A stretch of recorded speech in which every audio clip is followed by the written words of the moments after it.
कहते हैं एक बार भगवान विष्णु गरुड़ पर बैठकर कैलाश पर्वत पर पहुँचे। द्वार पर गरुड़ को छोड़कर वे खुद शिव जी से मिलने अंदर चले गए। कैलाश की अपूर्व प्राकृतिक शोभा को देख गरुड़ मंत्र मुग्ध थे। तभी उनकी दृष्टि एक खूबसूरत छोटी सी चिड़िया पर पड़ी। चिड़िया इतनी सुंदर थी कि गरुड़ के सारे विचार उसकी तरफ केंद्रित होने लगे। उसी समय मृत्यु के देवता यमराज भी कैलाश पहुँचे और अंदर जाने से पहले उन्होंने उस छोटे से पक्षी को आश्चर्य की दृष्टि से देखा। गरुड़ समझ गए उस चिड़िया का अंत निकट है और यमदेव कैलाश से जाते हुए उसे अपने साथ यमलोक ले जाएंगे। गरुड़ को चिड़िया पर बहुत दया आई। वे इतनी छोटी और सुंदर चिड़िया को मरता हुआ नहीं देख सकते थे। उन्होंने चिड़िया को अपने पंजों में दबाया और कैलाश से हजारों कोस दूर एक जंगल में चट्टान के ऊपर छोड़ दिया और खुद वापस कैलाश पर आ गए। जब यम बाहर आए तो गरुड़ देव ने पूछ लिया कि उन्होंने उस चिड़िया को इतनी आश्चर्य भरी नजर से क्यों देखा था। यमदेव बोले, गरुड़, जब मैंने उस चिड़िया को देखा तो मुझे ज्ञात हुआ कि वो चिड़िया कुछ ही पल बाद यहाँ से हजारों कोस दूर एक नाग द्वारा खा ली जाएगी। मैं सोच रहा था कि वो इतनी जल्दी इतनी दूर कैसे जाएगी, पर अब जो वो यहाँ नहीं है तो निश्चित ही वो मर चुकी होगी। तब गरुड़ देव समझ गए मृत्यु टाले नहीं टलती, चाहे कितनी भी चतुराई की जाए। इसलिए भगवान कहते हैं, करता तू वही है जो तू चाहता है, परंतु होता वही है जो मैं चाहता हूँ। कर तू वही जो मैं चाहता हूँ, फिर होगा वही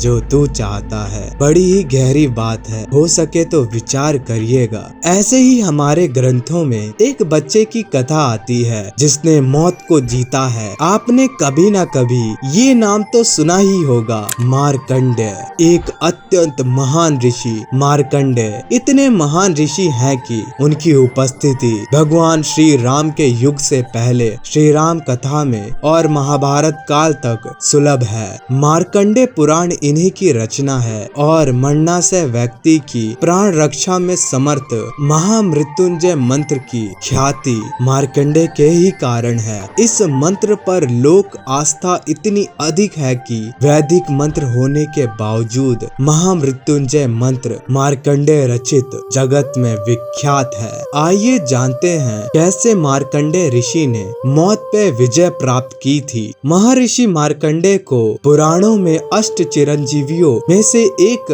माना गया है। मार्कंडेय के चिरंजीवी बनने की कथा पद्म पुराण के उत्तरखंड में है, जिसके अनुसार मरिकांडू मुनि ने अपनी पत्नी के साथ घोर तपस्या करके भगवान शिव को प्रसन्न किया और उनके वरदान से पुत्र रूप में मार्कंडेय को पाया। शिव जी ने मुनि से पूछा था कि तुम्हें दीर्घ आयु वाला गुणहीन पुत्र चाहिए या अल्प आयु वाला गुणवान पुत्र। तब मुनि ने गुणवान पुत्र की कामना की। भगवान शिव ने मार्कंडेय की आयु 16 वर्ष निश्चित की थी। जब मार्कंडेय का 16वां वर्ष प्रारंभ हुआ तो पिता शोक से भर गए। कारण पूछने पर जब पिता ने मार्कंडेय को अल्प आयु की कथा बताई, तब वे माता पिता की आज्ञा लेकर दक्षिण समुद्र के तट पर गए और एक शिवलिंग स्थापित कर आराधना में जुट गए। तभी उसी समय काल, जिन्हें हम यमराज के नाम से जानते हैं, उनके प्राण हरने आ पहुँचे। तब मार्कंडेय ने कहा कि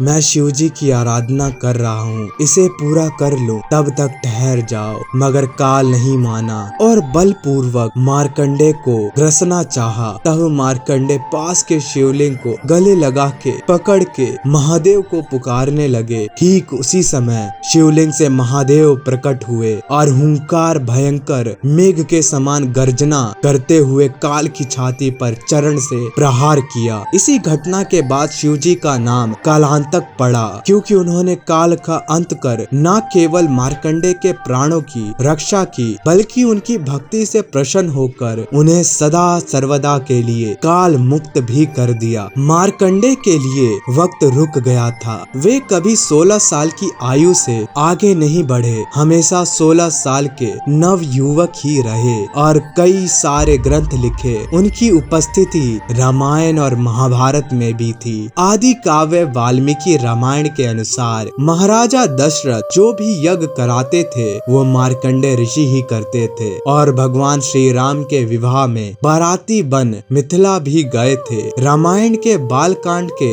इस श्लोक के अनुसार वशिष्ठ, वामदेव, जबाली, दीर्घजीवी मार्कंडे तथा कत्यान सभी ब्रह्म ऋषि थे और इनका रथ महाराजा दशरथ के रथ के आगे आगे चलकर भगवान श्री राम के विवाह में अयोध्या से मिथिला पहुंचा था। महाराजा दशरथ की मृत्यु होने पर दूसरे दिन प्रातः काल राजसभा पहुंचकर इन्होंने ही वशिष्ठ जी को दूसरा राजा नियुक्त करने का परामर्श दिया था। श्री राम के आमंत्रण पर ये उनकी सभा में पधारे थे और राम जी ने इनका सत्कार किया था। इतना ही नहीं, मार्कंडे सीता जी के रसातल में प्रवेश के भी साक्षी बने थे। विश्व के सबसे बड़े महाकाव्य महाभारत में महामुनि मार्कंडे अनेकों बार उपस्थित है। उन्होंने धृतराष्ट्र को त्रिपुराख्यान सुनाया तो भीष्म को श्री कृष्ण की कथा सुनाई थी। वे युधिष्ठिर की राजसभा में भी आए थे।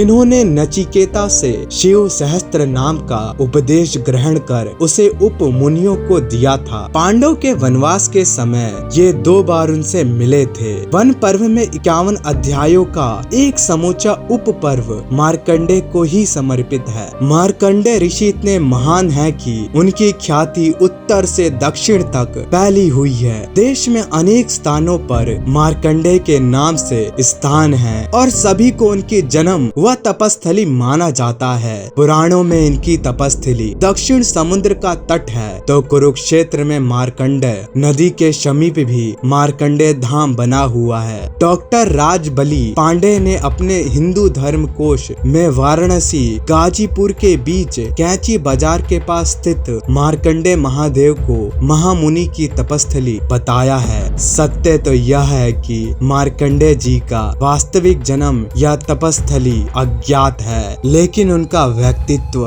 सर्वज्ञात है। अपनी किशोर अवस्था में जिस प्रकार शिव भक्ति कर उन्होंने चिरंजीवी जीवन पाया, उसका प्रतीक यह है कि भाव प्रबल हो तो पत्थर से भी परमात्मा प्रकट हो जाता है। अपने उपदेशों में हर युग में मार्कंडे सिखाते हैं कि जो तन व मन से जितना अधिक सात्विक जीवन जीता है वही दीर्घ आयु और मृत्युंजय होता है। यह मार्कंडे ऋषि के भी दीर्घ आयु होने का रहस्य है। हर हर महादेव।